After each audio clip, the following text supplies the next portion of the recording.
Vamos lá, eu nunca tive um contrato público e não pretendo ter. Mesmo que não seja proibido, não tenho em lugar nenhum, nunca tive.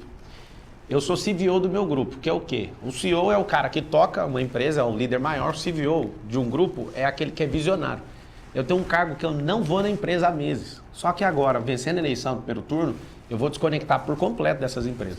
E uma outra coisa, o senhor, em livros que o senhor já publicou e também palestras, o senhor falava sobre a partir de abril de 2027, tem até uma data e um horário, 18 horas, se não me engano, 17 ou 27, quando eu for fazer 40 anos. O senhor aposentaria e o senhor disse, a partir dessa data eu não vou fazer mais nada, mas vai dar no no mundo meio dos do mandato negócios, do senhor. No mundo dos negócios. Então, senhor, agora é servir o povo.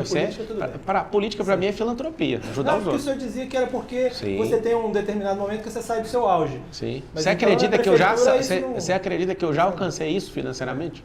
Eu já criei mecanismo e criei rendas passivas para isso. E não, já parei faz tempo.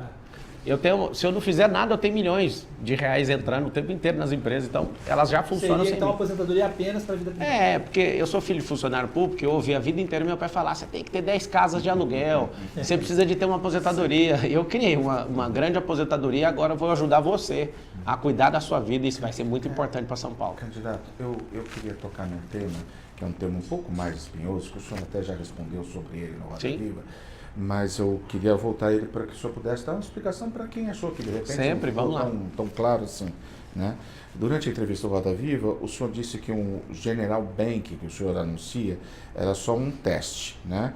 Nós aqui do jornal, nós baixamos o aplicativo e nós verificamos que não há nenhum aviso para o consumidor, né, de que ele é um teste. Né?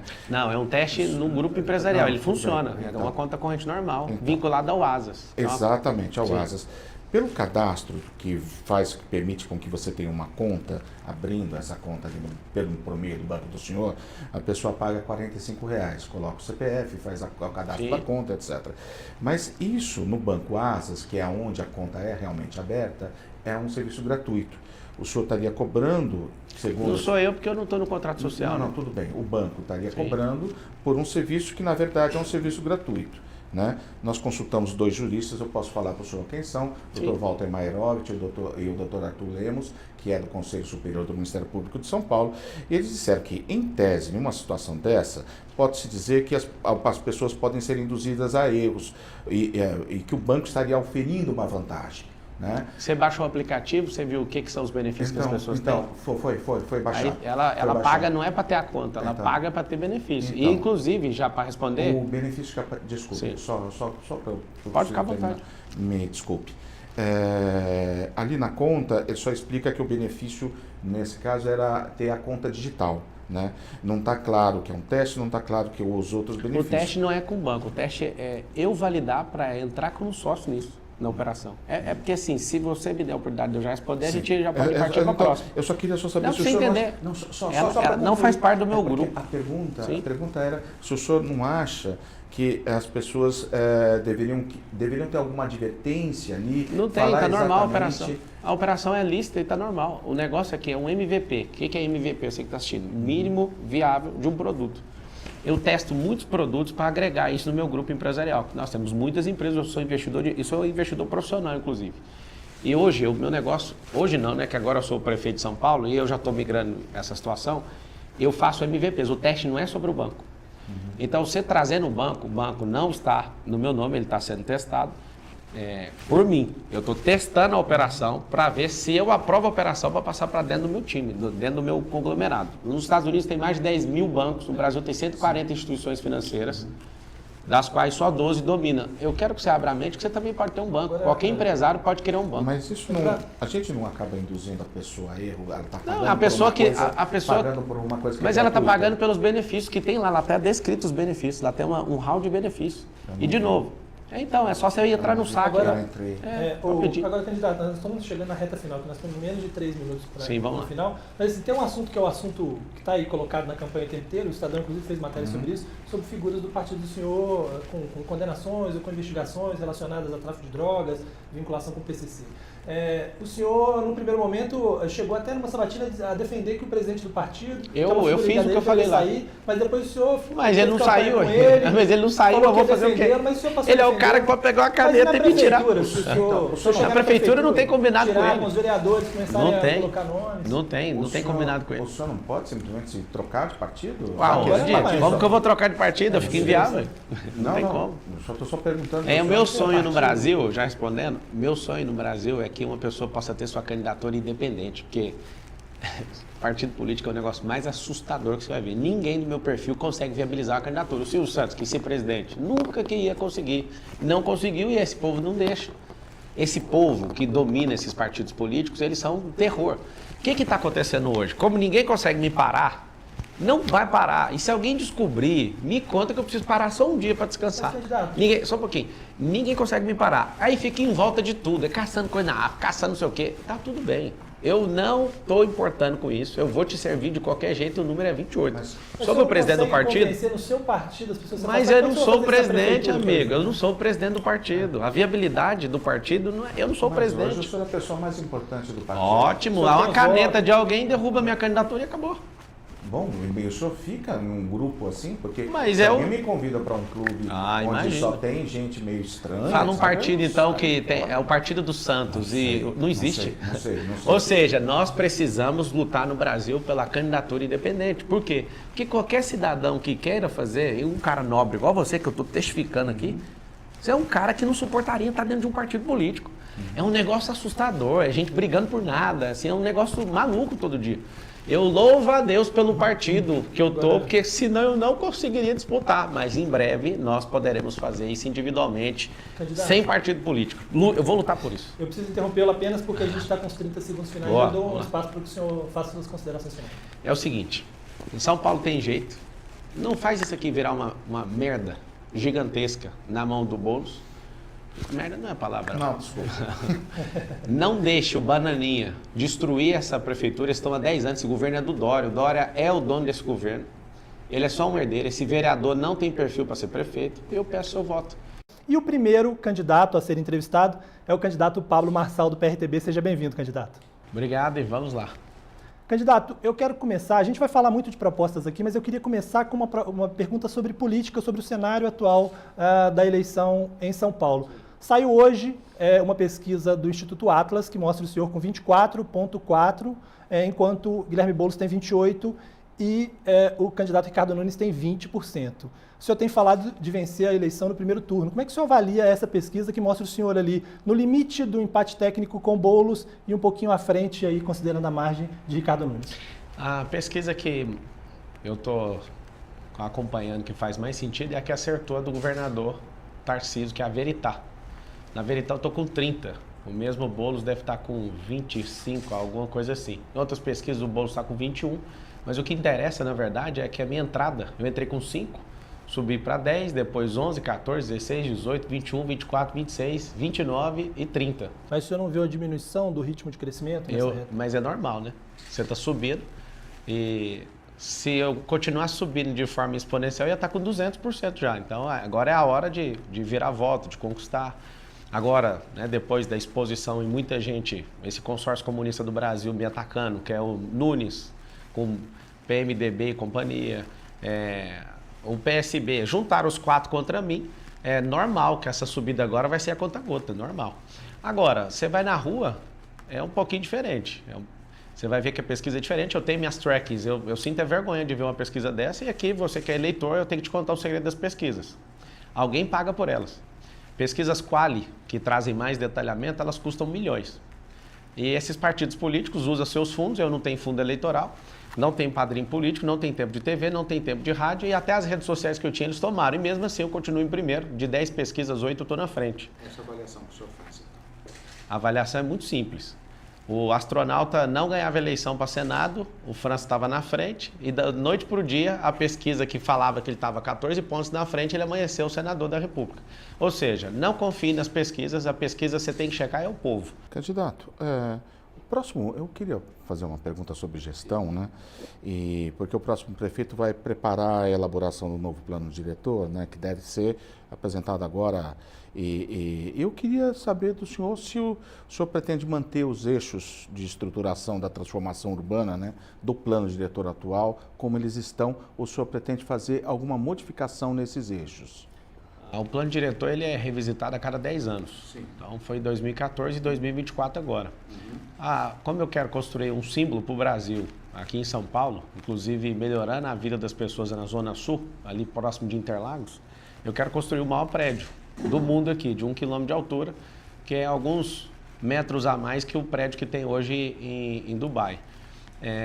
A nossa cidade ela não foi planejada com subúrbios e grandes avenidas, então a gente não pode trazer para o centro expandido essa questão de verticalização, como alguns pretendem. Eu quero fazer o inverso. O senhor vai mudar, então, os eixos? Vamos, eu não, vamos. Junto com a Câmara, vou conquistar a Câmara para isso, porque a gente quer gerar 2 milhões de empregos nas periferias, né? Que aqui é o grande problema da cidade de São Paulo, que já vai resolver problemas de poluição, lentidão de trânsito, que é mobilidade, vai resolver problemas de segurança pública, ter emprego.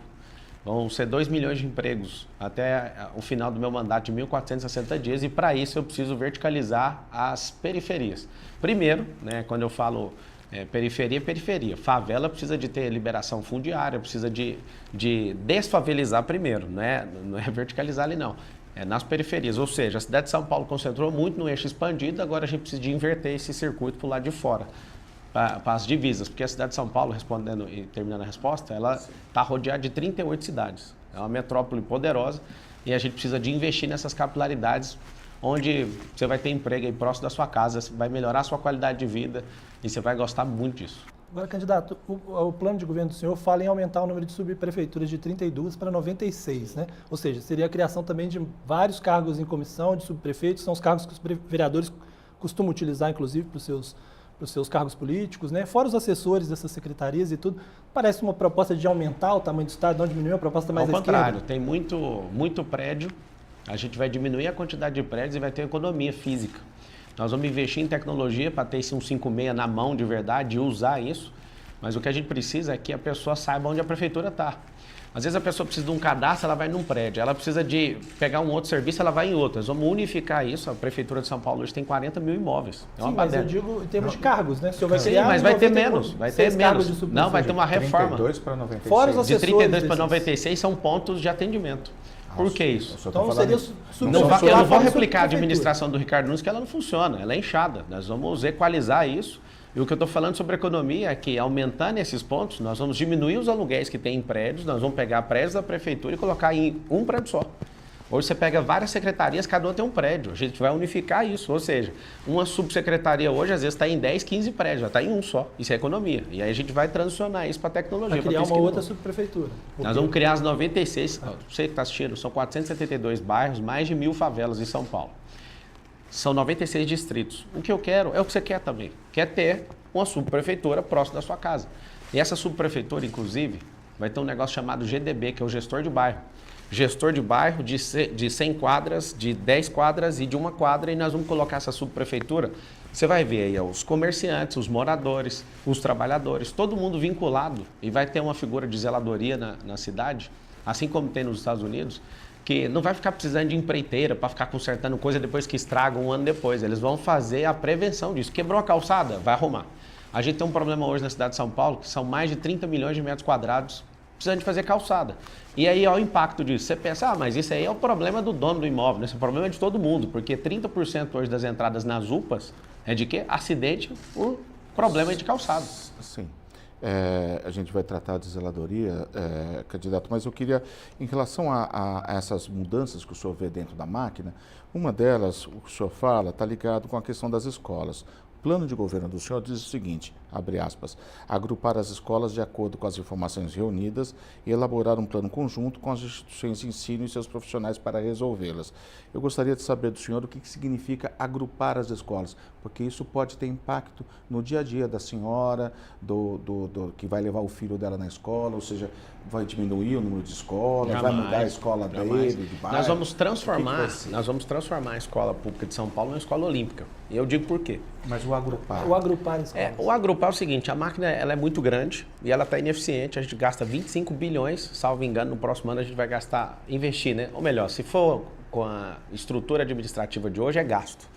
A gente vai investir, vai chegar quase em 30 bi ano que vem. O que acontece? Se a gente não criar eficiência nessa administração pública, o seu filho só está com ocupação. Então, a grande verdade desse agrupamento é que a gente vai ensinar algumas coisas e o começo disso não é implementar em todas as escolas de uma vez. Então, nós vamos começar a ensinar coisas que deveriam ser ensinadas há décadas para os brasileiros, mas vai começar por São Paulo. Inteligência emocional, socioemocional, empresarização, tecnologias do futuro, empregos do futuro e educação financeira.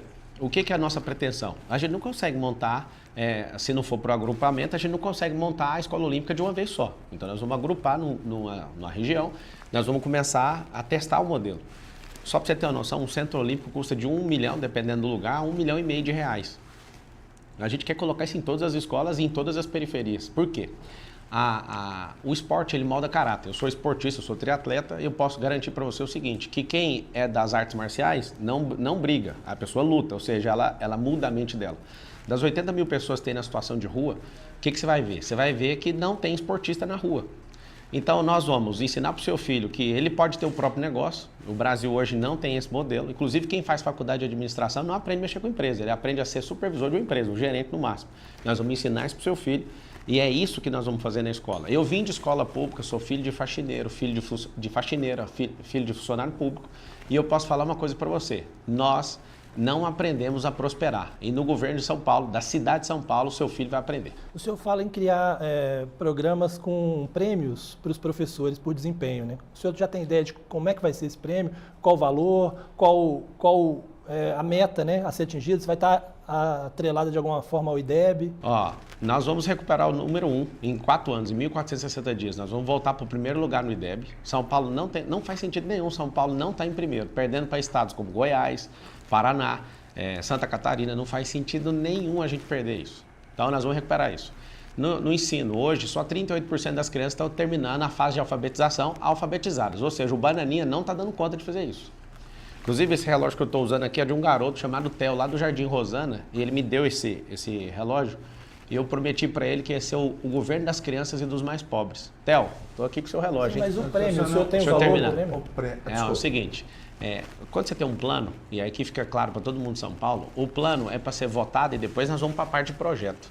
O que é a diferença de plano e projeto? São 10 planos de governo. Nós estamos viabilizando quem vai tocar esse plano, o time que vai tocar esse plano. Ganhamos a eleição, nós vamos fazer o projeto, aí de acordo com o caixa. A gente vai ter que gerar economia para gerar isso. Agora, qual que é a intenção? Vou te responder a pergunta. Está vinculado ao presenteísmo, ao crescimento da nota dessas escolas. E a gente vai fazer isso. Para você ter uma ideia, de novo, nos Estados Unidos, o valor do IPTU do imóvel está vinculado à nota da escola. Só para você ter uma noção. É o estilo, né? Não chama IPTU lá. O valor dos imóveis fica vinculado à nota da escola. Esse é o modelo de gestão que eu quero fazer na Escola Pública de São Paulo. É fazer o quê? Vincular para todo mundo dar tanto valor na escola pública que a gente vai ficar todo mundo de olho nessas notas. E aí a gente vai fazer um ranking comparativo dessas escolas e vamos premiar esses professores em relação a isso. Ou seja, o senhor pretende trabalhar mais com premiação do que com a questão da elevação do piso salarial dos professores? Seria mais ou menos isso, só para eu entender? O que a gente precisa é de viabilizar. Eu imagino que esses últimos governos não têm subido a percepção de valor que os professores têm. A gente vai nas duas frentes. Agora, a lógica de premiação imediata vai fazer ele empolgar muito mais. O professor precisa ser honrado. Eu não sou pedagogo, não sou formado nisso, mas eu dou aula, né? Eu sou mentor de milhões de pessoas no Brasil e eu valorizo sua profissão. Eu sou um educador e você pode saber que o próximo prefeito de São Paulo é educador e vai valorizar o que vocês estão fazendo. Na década de 90, todo mundo respeitava o professor e respeitava a polícia. Eu não sei o que aconteceu, que esse esquerdismo, esse comunismo foi alastrando na nossa cabeça. Ninguém respeita mais a autoridade, não respeita a polícia e nem respeita o professor. Os alunos vão respeitar vocês, sim. Vocês podem contar Candidato, comigo. Sobre saneamento básico, o plano de governo do senhor fala, mostra, claro, o problema que nós temos de saneamento básico e fala até em eventualidade de voluntariado junto ao governo do Estado, governo federal e iniciativa privada para resolver esse problema. Sabesp acabou de ser privatizada. A ideia é voluntariado para uma empresa agora privada? Parte, né? Porque o maior cliente da Sabesp, quase 50% do consumo da Sabesp é a Prefeitura de São Paulo, é a cidade de São Paulo. Sim.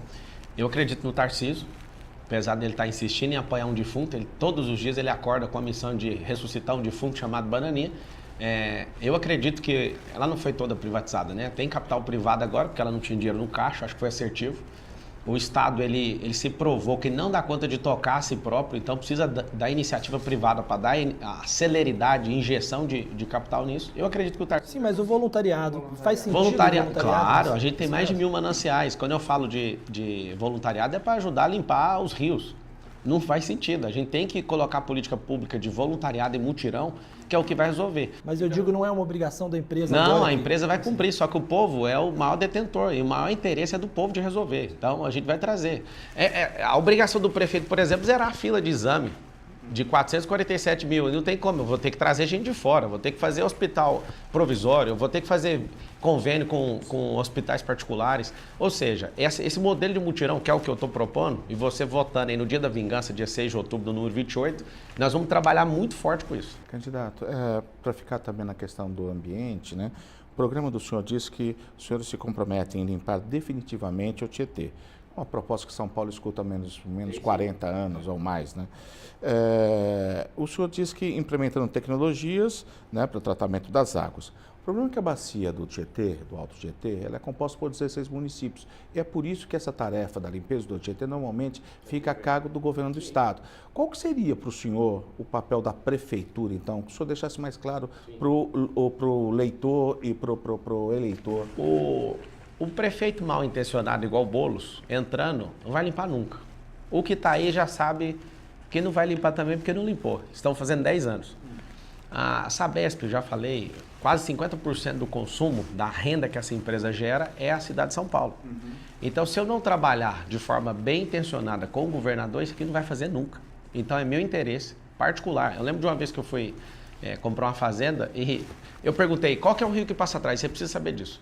Sim. E aí, alguém me escondeu isso, eu cheguei no lugar, era o Tietê. Eu falei, nem de graça eu quero. Por quê? Porque um rio desse, se ninguém respeita ele, o que eu quero uma fazenda dessa? Vou te explicar. O rio Tietê tem 1000 quilômetros. A vazão dele é uma baixa vazão.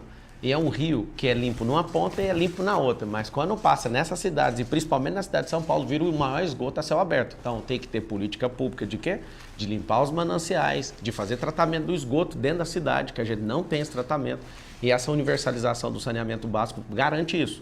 E essa tacada do Tarcísio, eu acredito pela primeira vez que agora tem como fazer. Qual o papel da prefeitura? Porque apoiar, criar esses mutirões, limpar esses mananciais, porque nós estamos descarregando toneladas de lixo dentro do Tietê. Se eu, como prefeito, com política pública, evitar que isso seja jogado, eu já contribuí com a minha parte. A minha parte é de 12 milhões de pessoas dentro da cidade. Agora, vamos falar de outra área que também há dois ou mais entes trabalhando juntos com ela, que é a questão da segurança pública.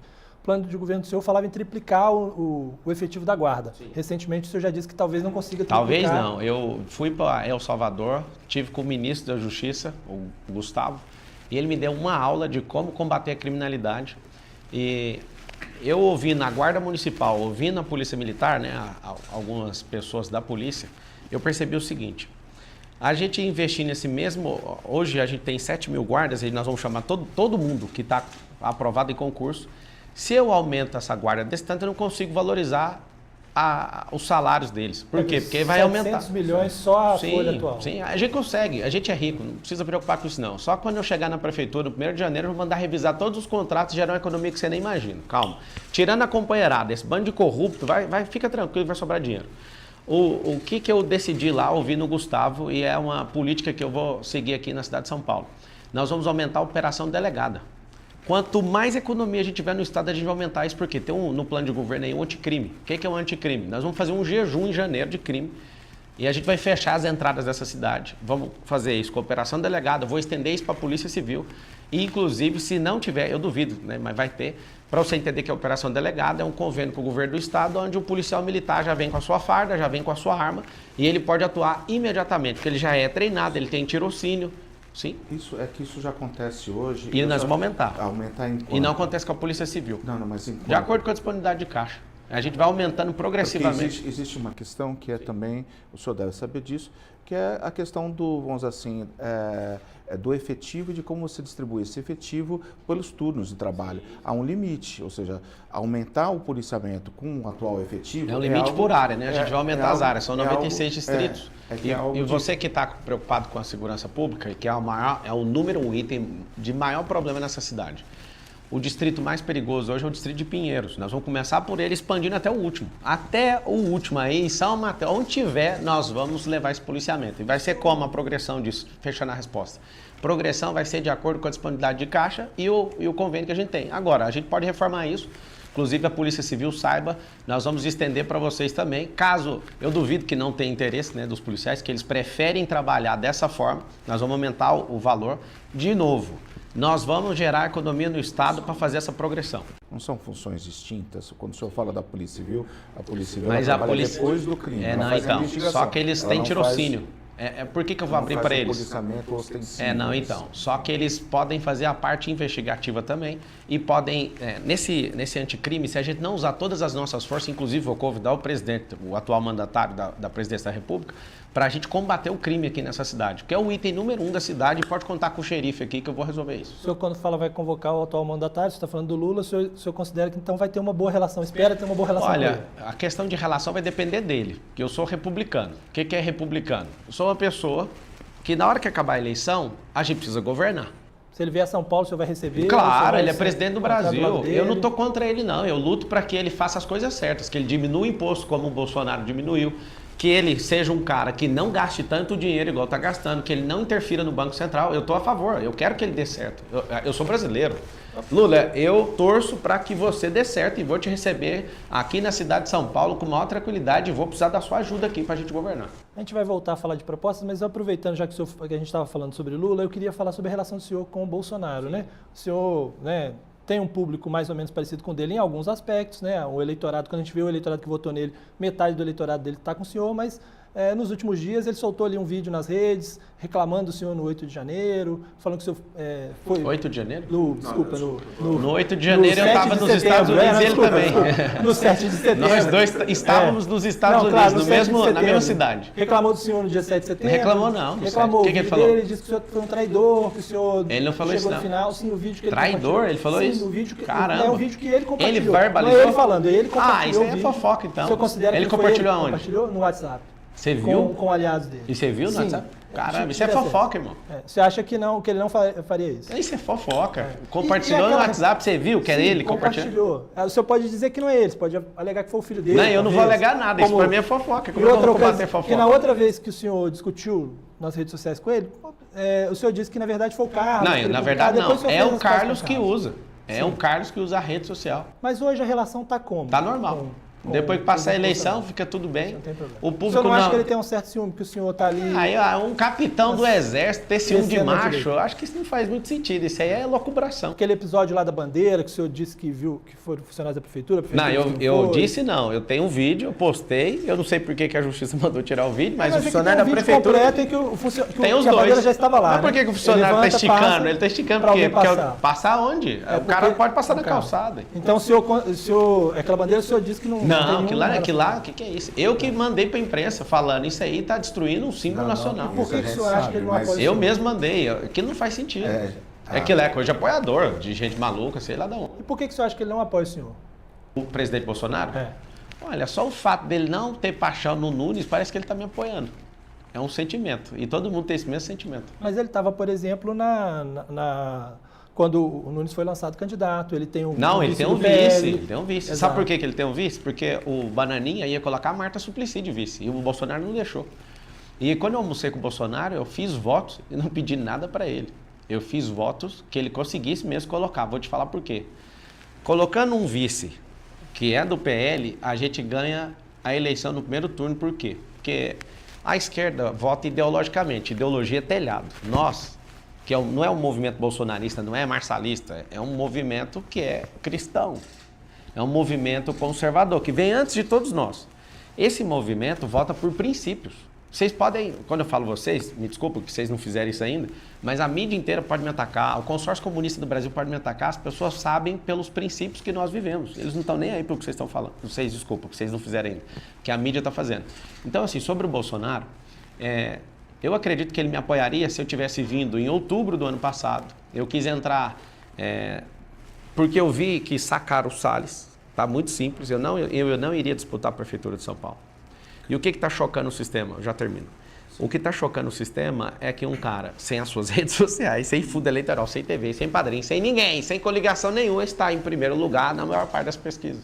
Candidato, o senhor falou sobre valores, né, que são importantes, etc. A gente sabe quantos são, o senhor certamente obteve esses valores na sua criação, na sua família, como Sim. eu, Ricardo, etc. Né? E tem uma coisa que às vezes as pessoas falam, pelo menos eu escuto isso de pessoas, né, que às vezes acham que a postura do senhor às vezes é um pouco agressiva, principalmente nos debates. O senhor falou alguns palavrões em debates. Sim. E às vezes tem criança assistindo na sala, as famílias ficam preocupadas com isso. Qual que foi o candidato que não falou palavrão? Todos falaram. Eu estou falando do senhor. Sim, mas é para você ver, porque as crianças têm que ouvir de todo mundo. Quando a gente for entrevistar os outros candidatos, a gente pergunta para isso. Pode ficar tranquilo. E eu queria saber, o que o senhor diria para essas pessoas que acharam a sua postura um pouco agressiva nesses debates? Eu vou te fazer uma pergunta já respondendo. E que em algum momento o senhor eventualmente tenha se excedido, tenha falado algum palavrão em público, numa televisão aberta. Me lembra qual palavrão que eu falei no debate? Comedor de açúcar? Não. Ladrão? M, 3 pontinhos, por exemplo, que o senhor falou. M, 3 pontinhos é a palavra. O senhor fez referência também a uma certa parte da anatomia do corpo humano, usando outras palavras. Mas o termo é jurídico, orifício rugoso lombar, isso não é palavrão. Não. Foi lá na Gazeta, a apresentadora, a Denise, até pediu para o senhor evitar o palavrão. Mas qual foi? Mas eu não vou repetir aqui. Eu não falei esse palavrão. Eu usei orifício rugoso lombar, comedor de açúcar. Candidato, o senhor falou, eu só queria isso dizer para mim. Então tá bom. É mais fácil o senhor falar para o eleitor. Vou falar para o eleitor. Com comunista não pode afrouxar, eu estou pegando leve. Espere guerra no mais alto grau contra o consórcio comunista do Brasil. PMDB, essa tropa de Nunes, Tabatinho, Achá Tabata, quer dizer, comedor de açúcar, dá pena. Esse pessoal, eu vou tratorar eles no próximo debate. É meu único tempo de televisão. Você está certo, eu estou agressivo porque eu só tenho Deus e o povo. Então, assim, meu tempo de televisão, ninguém vai mandar o que eu faço. Espere, Datena, que eu vou soltar uma no seu peito agora no debate do SBT. E o C, Bananinha, espero que eu vou soltar, porque você está me chamando de bandido. Eu vou te prender ano que vem, porque eu vou auditar todos os seus movimentos na prefeitura. Você vai ser preso e se você não for, você muda meu nome. Voltando a falar de propostas um pouco, candidato, o senhor fala de os valores e tal, se coloca um candidato à direita e fala muito de privatizações, PPPs, né? Eu não falo de privatização, não, falo de PPP. PPPs, né? O senhor, mas no plano do senhor não fala qual área, por exemplo, o senhor vai fazer PPP e qual não vai fazer. Todas possíveis. Todas possíveis são quais? Todas possíveis. Tudo que tiver como colocar na mão do povo. Que não for poder de polícia, que a prefeitura vamos lá. não pode fazer. O que a lei não permitir, não tem como fazer. Dá um exemplo, por favor. O que a lei não permitir, nós vamos colocar. Por exemplo, nós vamos fazer o esporte olímpico.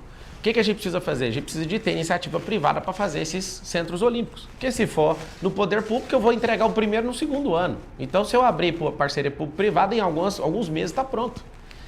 Só para você entender o que é iniciativa privada. É o povo. O comunista gosta de criar uma guerra de Estado contra a iniciativa privada, só que a iniciativa privada é uma família que prosperou e é o povo. É alguém do povo que tem um CPF, foi elevado a um CNPJ e emprega pessoas. Governo nenhum gera emprego, aprenda isso, pelo amor de Deus. Eu vou atrair um monte de empresa para dentro da cidade de São Paulo. Nós perdemos vocação de indústria na cidade de São Paulo. Nós vamos voltar com isso, precisamos de ter as empresas do futuro, de tecnologia. Por que eu estou falando isso e nós vamos criar esses 2 milhões de empregos? Porque quem cria é o povo. Nunca foi um governo um criador de emprego. Quem cria é empreendedor. Empreendedor é gente como a gente. Candidato.